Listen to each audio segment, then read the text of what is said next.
Tengan ustedes muy buenas noches, muy buenos días y muy buenas tardes. La manera tradicional que hemos adoptado para inaugurar nuestro Ojo Glocal, este programa de televisión comunitaria que intenta hacer el vínculo entre lo local y lo internacional o lo internacional con lo local. Y desde esa perspectiva entonces vamos por nuestra tercera patita en términos de programa junto a don Ignacio Pozo Payán, quien ha tenido la voluntad, la gentileza y la convicción de seguir acompañándonos en este análisis, en esta conversación de esta síntesis que intentamos sacar día a día. ¿Andará por ahí, don Nacho? Hola José, hola a todos quienes nos ven. Sí, claro, estamos en esta semana noticiosa respecto de lo nacional, ¿cierto? Tenemos cuenta pública que revisar, también desde lo internacional con el inicio del Mundial y esos son como los aspectos que en este programa vamos a abordar.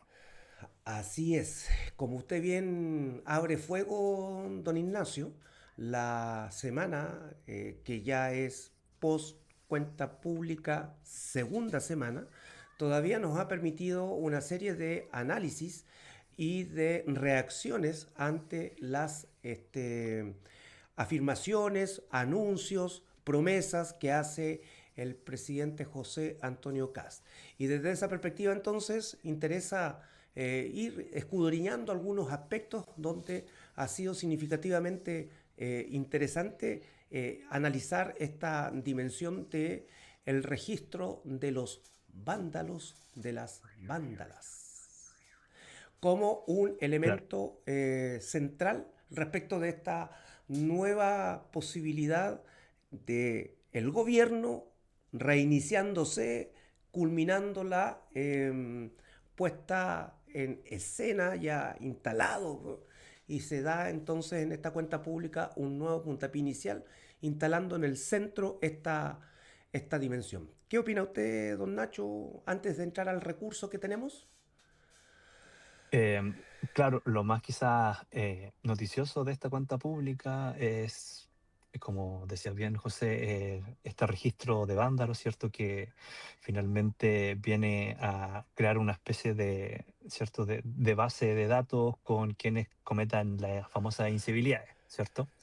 Entonces, claro, la discusión está también centrada en cuánto derecho social pierde, porque claro, esa era una de las sanciones, la pérdida de derechos sociales, pierden quizá sectores que puedan cometer estas incivilidades, pero que generalmente no recurren a los derechos sociales, pues. Entonces estaba también esta especie de dicotomía si es que efectivamente iba a ser para toda la sociedad o finalmente se contemplaba, como algunos lo han querido decir, que es un registro más bien clasista.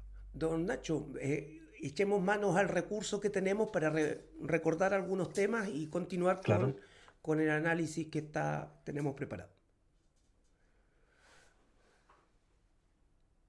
Un proyecto de ley para crear el registro de vándalos e incivilidades.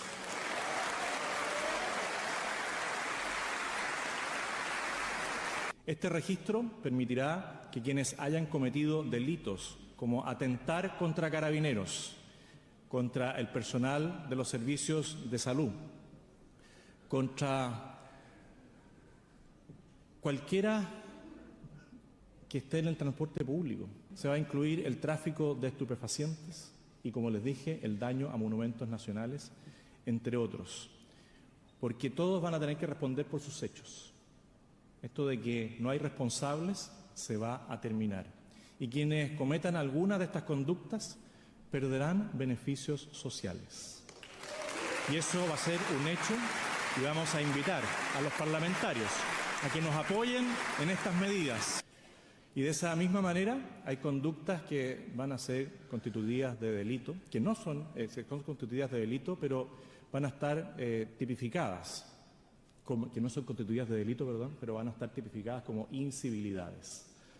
Y eso va a ser la venta de alcohol y consumo de alcohol en las calles. Lo que hemos visto en los últimos días de bares abiertos en las calles sin control alguno va a terminar. Y aquellos que convoquen esas actividades también van a recibir una sanción. Porque la autorización para cualquier actividad es necesaria y no se puede afectar la propiedad pública ni la propiedad privada. Interesante afirmación que hace el presidente en este relanzar su política pública de seguridad pública, que la cual ha venido teniendo dificultades severas respecto de cómo la ministra saliente Steiner no fue capaz de instalar la cartera que le correspondía dirigir con el plan que le correspondía también dirigir, develando que existe una improvisación severa respecto de lo que fue la promesa de campaña, como ya lo habíamos comentado en otros programas, respecto de lo que se concretó en estos primeros 3 meses. Y con esta cuenta pública, entonces, relanza esta agenda de seguridad pública que permite entonces instalar el debate. Instalar un debate que es pertinente porque más allá de la circunstancia que permite la crítica, también existe una sensación de alivio para algunas y algunos dentro de la sociedad civil, los vecinos, las vecinas, cuando ven críticamente algunas conductas que son de algún modo reprochables en el espacio público y que se mantienen, son constantes y que no necesariamente tienen un efecto en términos de decir no más, o que ese no más esté además acompañado con una suerte de sanción. Por lo tanto, si bien tiene varias aristas que son significativamente criticables, genera un impacto en la comunidad, en la sociedad, de decir, por fin. En el ciclo de las políticas públicas, y usted me corrige, don Nacho, en el ciclo de las políticas públicas, en la generación de las políticas públicas, siempre se afirma de que las mismas tienen oportunidad de salir adelante en la medida de que logran un alto impacto en sociedades civiles, en las comunidades y en los territorios. Y pareciera ser que en una primera cobertura esto igualmente puede permitir una adhesión a la afirmación que hace el presidente respecto de este registro de vándalos en función de las incivilidades que no necesariamente son delitos. Claro, ahí escuchando alcaldes de oposición, claro, no estaban en contra de este registro, pero sí un poco colocaban el acento respecto a si va a ser como eficiente en el sentido de finalmente prevenir estas incivilidades o finalmente lo que iba a hacer era construir sujetos que no tenían finalmente acceso a estos beneficios sociales y finalmente no le iba a importar mucho y iban a seguir cometiendo como la misma incivilidad. Entonces, claro, también se abre el debate respecto a si estos derechos sociales, por ejemplo, universales como la pensión, es por lo menos pertinente de que todos quienes cometen incivilidades la pierdan, sobre todo si las cometen de muy jóvenes, entendiendo que dentro de la inmadurez también se cometen estos ciertos como perjuicios a lo público. Pero entonces, claro, hay una serie de finalmente una discusión que se tiene que dar en torno a los límites que tiene que tener este registro, ¿cierto? Y también que las sanciones sean lo que se va cometiendo, ¿cierto? Y no finalmente se encasille, como se está haciendo previa a la discusión, porque todavía no tenemos la discusión, entonces se está encasillando como en un registro más bien clasista. Entonces, claro, al encasillarlo ahí también un poco va colocándole márgenes a la discusión cuando lo medular debiese ser si es que este famoso registro va a tener primero un impacto para toda la población y si es para toda la población que por lo menos las sanciones sean equitativas, sin una discriminación de clase y tampoco que una posible falta afecte a los derechos sociales cuando las personas sean más adultas y cuando realmente van a necesitar de acceso a la pensión, a la salud y así. Tiene mucha razón, don Ignacio. Yo creo que esa es una línea gruesa que se ha colocado en valor en términos de la crítica que tiene que tener cualquier mensaje presidencial que ingresa al Congreso para ser deliberado. Y desde esa dimensión entonces vendrá el siguiente momento de cómo la Cámara de Diputadas y Diputados y posteriormente el Senado de senadoras y senadores van a trabajar esta dimensión. Porque además hay que también decirlo, confesarlo, yo creo que va con una ventaja importante el gobierno en función de su misión colegisladora dentro de la Cámara de Diputados, porque tiene una mayoría incuestionable respecto de sacar adelante lo que se le presente, se le ocurra y que esté meridianamente bien ordenado. Ya hemos visto lo que ocurre en la Cámara de Diputados y Diputadas con el proyecto de reconstrucción, que también nosotros lo vimos de manera muy preliminar, programas anteriores, donde sin perjuicio de una serie de dificultades de fondo que han emitido distintos organismos internacionales y también nacionales autónomos respecto del proyecto, no fue eco respecto de la discusión de diputadas y diputados y se avanzó en el trámite legislativo. Respecto de lo que nos corresponde ahora observar, yo creo que va a ocurrir lo mismo. Ciertamente se van a avanzar en disponer y ordenar de mejor manera este registro de vándalos en función de las incivilidades, pero tiene buena salud. Y lo otro que es interesante, don Nacho, yo no sé si usted ahí tiene alguna mirada, cómo esto puede ser también, y ahí vale el debate, proyectable a el ejercicio legítimo en marcos democráticos de la movilización, de la participación. Porque también allí existe una zona gris, por lo menos respecto de cómo está planteado y que tiene que ver con que uno puede proyectar de que ante esta situación, registro de vándalos, también pudiese ser una medida de amedrentamiento hacia los movimientos sociales, movimientos estudiantiles u otros, para desincentivar su desarrollo y de ahí entonces ordenar un poco más cualquier tipo de discusión. Claro, también entra en tema de si esto va a afectar finalmente la movilización social, porque claro, se atribuye mucho esta relación con las manifestaciones sociales y claro, obviamente lo colateral que finalmente vienen siendo quizás algunos destrozos que sean a la propiedad pública y también a la propiedad privada. Entonces, claro, hay que analizarlo todo en su justa medida, hay que esperar la discusión, ver cuáles son los márgenes que propone la oposición, obviamente en desventaja, como bien indicabas, pero me parece que por lo menos la discusión en el Senado debiese tener un poco más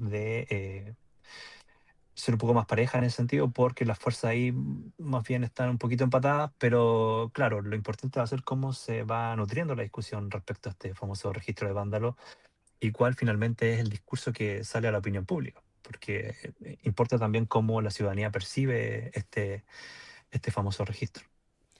Oiga, don Nacho, esto no lo teníamos preparado, pero se me ocurrió conversando en esta situación del registro de vándalos, pero eh, esta semana fue particularmente sabrosa porque apareció con fuerza esta idea de un José Antonio Cast con una nariz pronunciada respecto de su condición de mentiroso que le estaba propinando el Partido Socialista desde su más alta jerarquía, con la presidenta del partido y hasta con el vicepresidente del partido. Entonces, me ha tocado escuchar comentarios interesantísimos respecto de lo improcedente de la forma, inclusive hubo algún retracto, me parece, pero interesa sí una cosa que yo creo que es significativamente dura para el gobierno, que es que se instale la idea de la mentira. Y yo creo que eso es duro y rudo y el gobierno tiene que hacer rápido el trabajo de contener esa idea de la mentira, porque han sido 3 meses en donde perfectamente un observador podría afirmar que la brecha que hay entre la promesa versus lo que ha ejecutado en estos primeros 3 meses de instalación, de verdad que es, porque además está corroborado con las palabras del presidente cuando habla de la metáfora y de la hipérbole.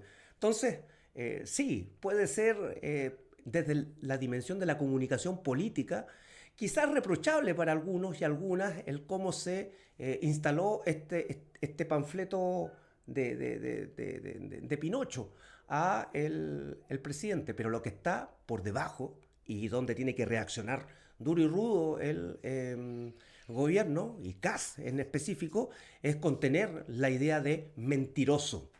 Porque cuando se instala la idea de mentiroso, la cosa se coloca color de hormiga, don Ignacio. Yo no sé qué opina usted sobre ese tema. Eh, claro, podríamos criticar un poco quizás la forma de transmitir el mensaje respecto a que, claro, el presidente durante su periodo de campaña promete ciertas cosas que en 3 meses ya hemos visto que por lo menos no la está cumpliendo o se ha retractado sobre la misma. Entonces, claro, podríamos criticar la forma, pero claro, se está instalando también comunicacionalmente esta perspectiva de que finalmente el presidente no cumple lo que promete. Y claro, la evidencia en 3 meses es más que suficiente porque prometió que no iba a recortar gasto social, ¿cierto? Presupuesto a lo social, y todas las minutas, todo lo que viene haciendo indica que finalmente sí se está recortando el gasto social, sobre todo en salud, en educación, ¿cierto? También respecto al gasto público, se indicó que se iba a bajar el gasto público, que iban a disminuir la deuda y hace pocas semanas apareció que se están pidiendo, si me puedes corregir la cifra, José, ahí 6.000 millones de pesos o de Así es. dólares por ahí. Entonces, claro, hay finalmente varios momentos durante estos 3 meses, que son 3 meses, es muy poco, pero había una sistematización de errores que finalmente da lugar a que este discurso de que el presidente no cumple lo que promete se instale con fuerza y probablemente durante los próximos meses y bueno, durante el mandato, esa sensación va a quedar y claro, desde la perspectiva quizás de la ciencia política, del análisis político, puede ser perjudicial porque finalmente, claro, se daña la figura del presidente, Así es. claro, José Antonio Kast, pero se está dañando la institución del Así presidente, es. ¿cierto? La institucionalidad. Entonces, ¿qué pasa con eso? Que finalmente todas las instituciones se ven permeadas y se ven como afectadas por esta como atributo que será el presidente y finalmente eso puede devenir en que tengamos en el futuro candidatos populistas, ¿cierto? Que prometen todo porque van a entender que finalmente con la mentira se puede llegar al poder.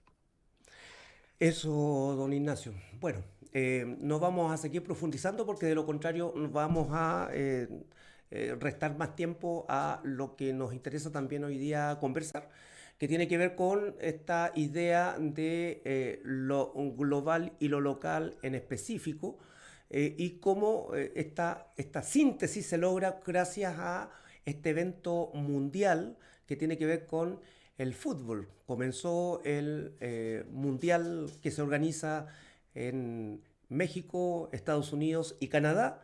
Está toda una masa geográfica política del norte global, como indicaría un profesor que nosotros dos conocemos, don Fernando Estensoro, en donde por supuesto México no clasifica necesariamente en ese norte global, pero igualmente hay una expresión geográfica que hoy día está captando la atención mundial respecto de este evento que por supuesto trasciende todas las fronteras nacionales, regionales, locales, municipales y hasta familiares, ¿no? Entonces es un evento que efectivamente tiene siempre una dimensión que impacta desde lo global a lo local ineludiblemente.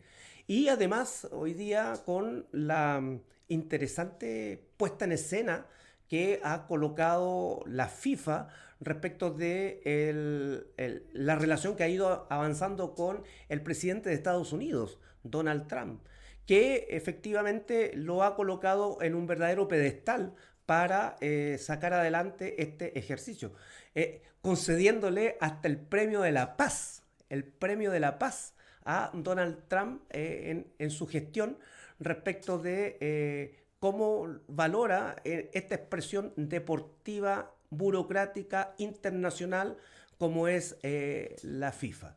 Y en ese sentido, entonces, ahí ya tenemos un primer tema de controversia, dirán algunas y algunos, sin perjuicio de las otras definiciones que un mundial siempre tiene, ¿tá? Que es los intereses que están involucrados detrás de esta organización, que no solamente son nacionales, no solamente son económicos, sino que también son muy simbólicos. Y en esa dimensión, entonces, el mundial que hoy día enfrentamos no está exento de eso, más allá de los... Y junto con los temas migrantes. En fin, no sé qué opina usted ahí, don Nacho.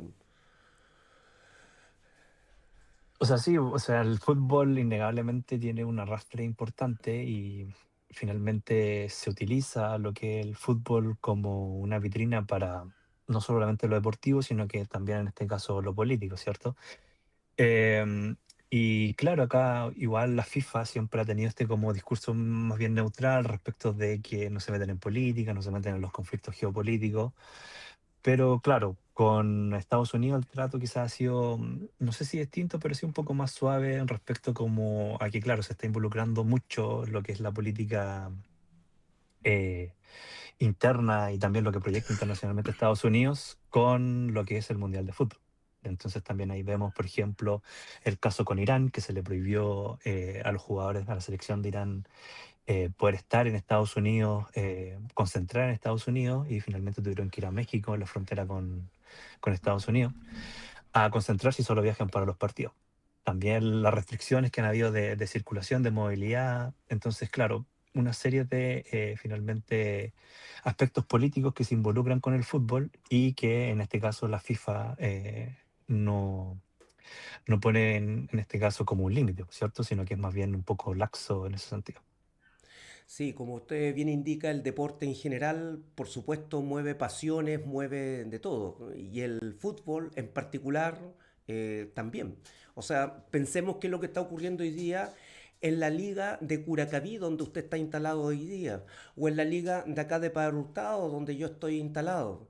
Y las ligas de todos los lugares, comunas, donde el fútbol mueve las familias, mueve también sus propios intereses y por supuesto también se ancla con las distintas oportunidades que tiene dentro del sistema político local en función de sus legítimos intereses. Y esa es una dimensión que siempre está ahí. Nunca va a dejar de estarlo porque cuando hay una organización social, cuando hay una organización comunitaria, necesariamente se tiene que proyectar hacia los distintos dispositivos, indicarán algunos de poder, otros de posibilidades de gestión, otros indicarán de posibilidades de integración.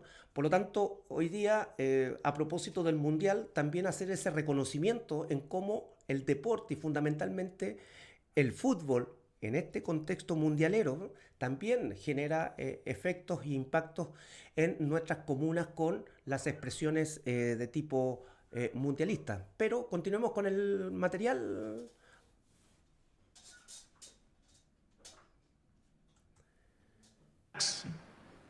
We work on everything. We try to solve everything.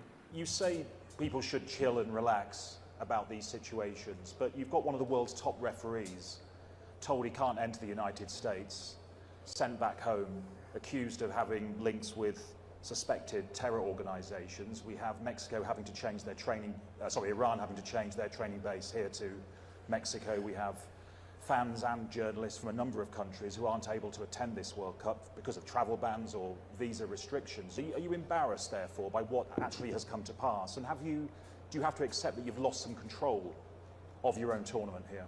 And when I say to chill, I don't mean to chill and do nothing. I mean to trust us, that we are working behind the scenes, we are trying to understand, and there are things we can know, things we cannot know, things we are told, things we are not told. And we always try to make the situation as positive as possible and to find solutions. Bueno, ahí una imagen de incomodidad de parte del presidente de la FIFA. ¿Cómo se puede decodificar eso? Que es una continuidad de lo que ya conversamos, don Ignacio. ¿Cómo la ve usted? Bueno, el presidente de la FIFA ahí nos da una respuesta muy clara respecto a lo que le preguntan. Entonces, claro, ¿es la FIFA finalmente el organizador del torneo o es en este caso, el país anfitrión, Estados Unidos, que es el país más fuerte de los anfitriones, el que finalmente va a controlar el evento? Pero claro, ahí Infantino en otras como respuestas que dio indicaba que claro, cómo él iba a controlar la legislación del país. Pero claro, eso se sabe con anterioridad, pues entonces claro, si hay un problema político con Irán, entonces ¿cómo es posible que la FIFA permita que Irán juegue sus partidos en Estados Unidos, pero no pueda hacer su concentración en Estados Unidos?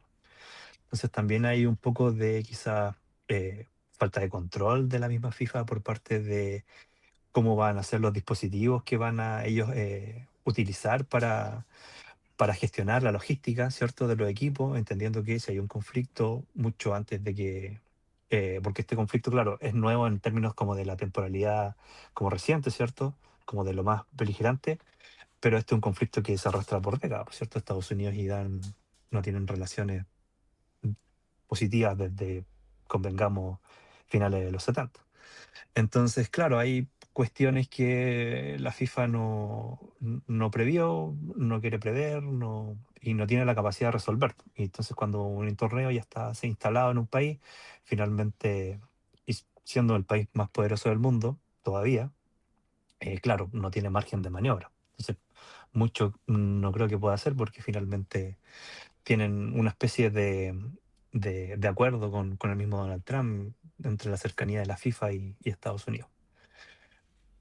Sí, yo creo que ahí hay un pie forzado, tiene usted mucha razón, porque además cuando se hace esta demanda de los tres países para ser sede de la Copa Mundial, estábamos en presencia de otro escenario de casuística política que no es el que se tiene hoy día, no solo al interior de los Estados Unidos, sino que también a nivel global, a nivel mundial. Entonces, la FIFA ahí tiene una dificultad.